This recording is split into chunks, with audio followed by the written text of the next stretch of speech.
The Guy Who Knows a Guy. The Guy Who Knows a Guy by The Guy Who Knows a Guy, Michael Whitehouse. So today our focus is on this book, The Guy Who Knows a Guy. And as you know, every Monday we roll it the same way. Every Monday I review a book that I have read every Monday, and now I give you the takeaways that I have from that specific book. And now from the takeaways, now you can check out whether you like the book or not. So welcome to the Elite Book Review Series, and this is a series whereby every Monday, every week, I covered one book that I have read, and now I give away the takeaways that I got from that book. So, wondering who I am Samuel Kim, the founder and CEO of NK Elite. Now, NK Elite is an agency which is focused on one thing, and that one thing is to optimize revenue for skincare DTC brands and non-profit using the Eros. So Eros is a lead revenue optimization system. Now back to our book, The Guy Who Knows a Guy. Now I have three takeaways from The Guy Who Knows a Guy. As I've already mentioned, this book is written by Michael Whitehouse, who is now the guy who knows a guy. So that is Michael's brand name. Now, the first takeaway is about the value of networking. And now the way Michael talks about this is that he talks about job application. So how to find a job using networking. And now the example he uses is that the only time he writes resumes. And now from time to time that resume can be accompanied by a nice cover letter. So this is only when he doesn't want the job. So so the way Michael looks at it is that writing a resume, it doesn't bear results. Like when you write a resume, it doesn't deliver results that you are looking for. And of course, when you're writing a resume, the result you want is that you want to land a job. But for Michael, the way he look at it is that writing a resume right now in our world today is not effective in you landing a job. And now the best way to go about it is to network, because now he likens writing a resume to cold calling. And now if you have been in sales, so for me I started this journey in sales. So if you have been in sales, you know that cold calling isn't the best way to go about it, because now if someone doesn't pick up your call, they never call you back. Now that is the same thing that happens with resume. So you send in your resume, but at the end of the day, no one calls you back. So that is the main issue that Michael has with resumes. So the question is, how do you go about it? So you go about, so let's say it's a job. So you go about looking for a job or clients using network by building connections with people. Now the way he looks at this is that there are two ways you go about this. So the first one is that either you know the guy who is hiring, or secondly, you know a guy who knows the guy who is hiring. So the way you to look at this is that, so let's say for example, you are looking for a job in sales. So you should be interacting with sales people and sales managers and people who are sales recruiters. So sales recruiters. So these are people who are looking for salesmen so that they can recommend them to companies. So now instead of you going around sending resumes that chances of getting a reply are very low, you should build relationship with recruiters, with founders who have companies, with people who know people who are hiring for a sales job. And now the reason for this is that when you have built a relationship, because now I remember even from how I got my second trade job. So what happened is that in 2020 I started in sales, and at that time I was selling movies.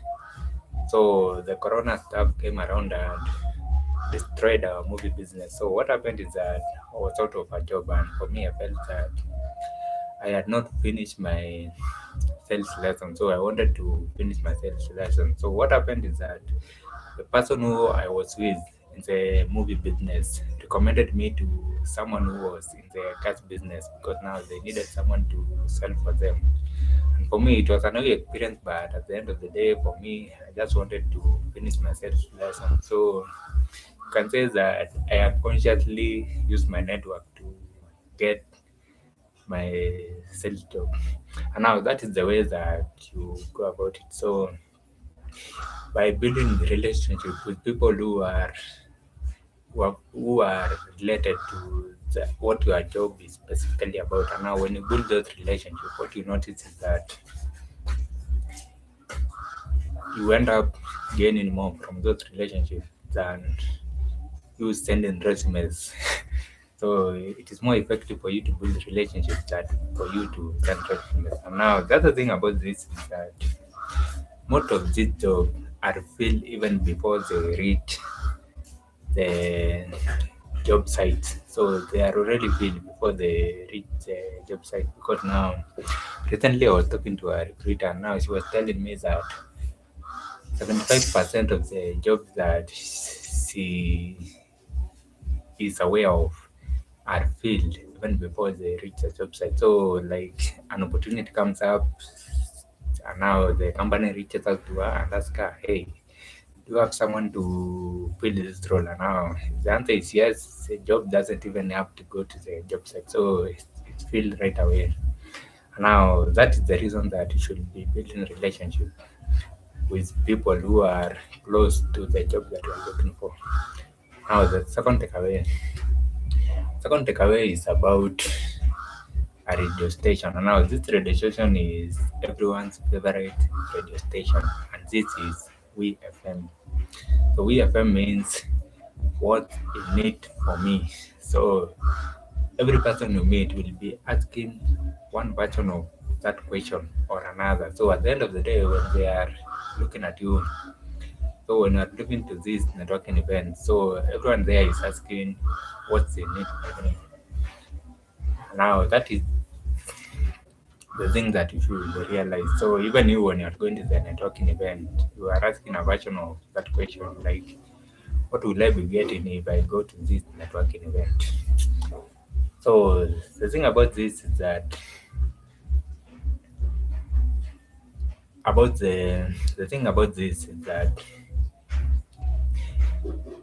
when you are going to networking events, you should approach them knowing that the other person will be tuned into EFM. So the other person will be asking, what can you do for me? Now, of course, that's the same thing you are looking for, but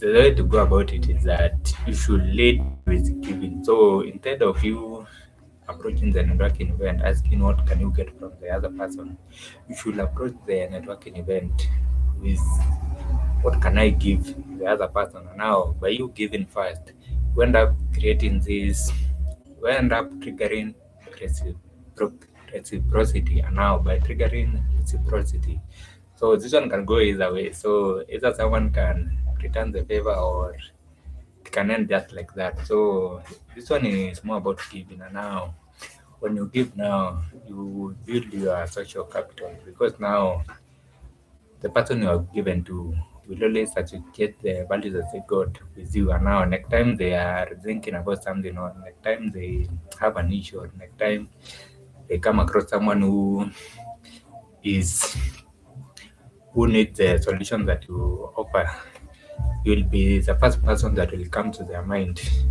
before anyone else. And now that is how you create opportunities, by giving first, because now you create that goodwill with the other person.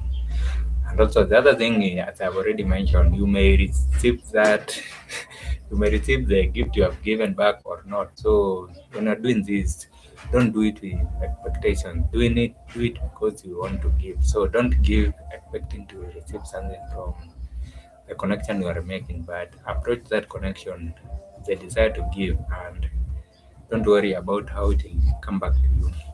So that's the second thing. It's about tuning in to the other person's WFM so that you can do something for them, and now through that it will be very easy for you to get what you are looking for. So it can come in either way. Either they may refer someone else to you, or the time that they need your solution, they may get back to you. Now, on to our third lesson. Our third lesson now, this one is, this one makes me laugh because now, I think when I started this thing, I was kind of this guy who Michael recommends you not to be. And now, what Michael recommends is that you should not be, you should not be that guy. And now, that guy that I'm talking about is this guy who is called, Michael calls him Despero. So you should not be Despero. So what does Despero mean? So Despero, it means that this is someone who goes to networking event with the sole purpose of generating leads or sales from those events. So this is person who got to event with a, either they are aiming to either generate leads there or sell to or convert people there. So this is a person who, when you talk to them, you realize that you don't care about what you are bringing to that connection. They only care about you giving them the hard cash. So now this is someone who you don't want to be, because at the end of the day, people learn to avoid this. You don't want to be that guy. You don't want to be desperate. So about this desperate now, as I've already mentioned, we don't want to be desperate. So when you are going to a networking event, you don't want to be the guy who is looking to sell, who is looking for lead. So you don't want to be selling to the people you meet at networking event. So what this means is that you don't want to sell to people who you will be connecting it at a networking event, but you want to be selling through them.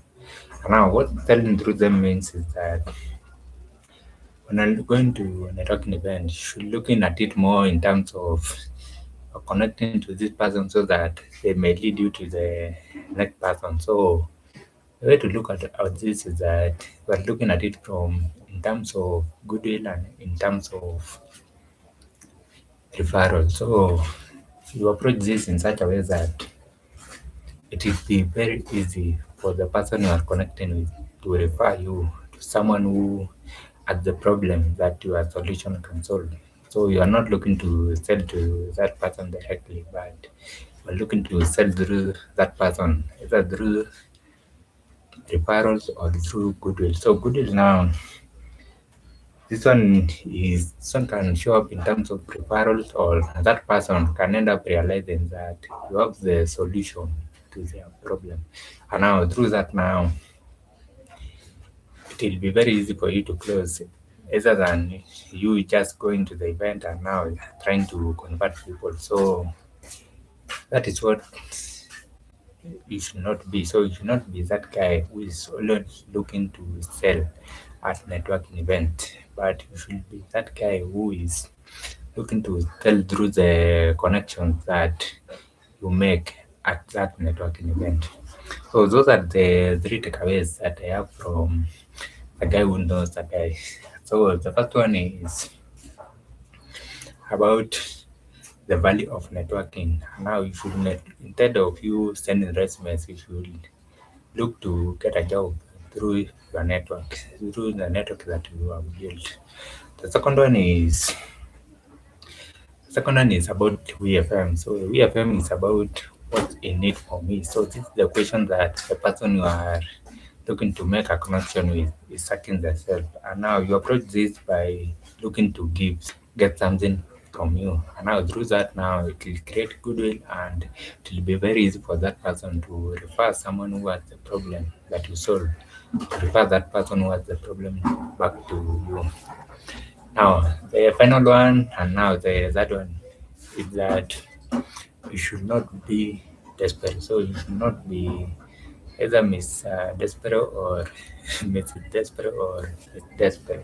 So Despero is someone who is looking to sell at networking event. So this is a person who people learn to avoid, because now at the end of the day, no one cares about what you are selling. People only care about what they'll be getting from that connection. So when you lead a conversation with what you're looking to get from the other person, you kind of end up re- repelling that other person. So those are the three lessons from the guy who knows a guy. And what I'd like to mention is that Michael has Michael has this idea that if you want the digital copy of this book, you can reach out to me, and I will make the introduction for you to Michael so that he can give you the digital version of this book. But in case you want the hard copy, you can just go to Amazon and you'll get it there. So that's all for this book. And now this book is about networking and how you should go about networking. So we start from the mindset, and then after mindset, now you get to the strategies about how you can go about networking effectively. Now that's all for today, and I'll see you next Monday as I cover another book. So till then, bye bye. KDM.